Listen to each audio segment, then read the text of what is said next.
What my opponent is valuing is autonomy. Just because we can be autonomous individuals, this does not mean that we can deny life. Just because we can make decisions for ourselves does not fundamentally mean that we should be denying my value criterion of the sanctity of human life. Human life is an end in of itself, and if we're denying this, then we just cannot be doing this based on Kant's categorical imperative, which says that we need to universalize maxims. And he's talking about how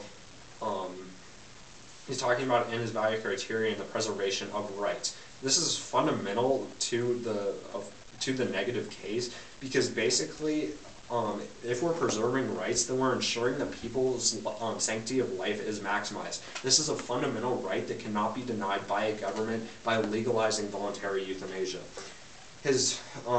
He defines voluntary euthanasia by basically saying that it only exists in horrible conditions. He said people could, by voluntary euthanasia's very definition, could go about doing this without them being in horrible conditions, and this definition really doesn't apply in today's round. His first contention is that we basically have inalienable rights.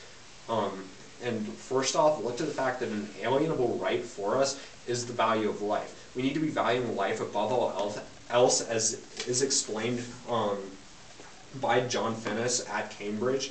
And also, just because determination is fundamentally good, that doesn't apply in the case where we're literally committing suicide. His second and third contention are giving you very consequentialist or utilitarian benefits, and this does not apply back to his value of autonomy, because just because we're saving money or death is good, that doesn't mean that we're making them more autonomous, and thus I can only see a negative ballot.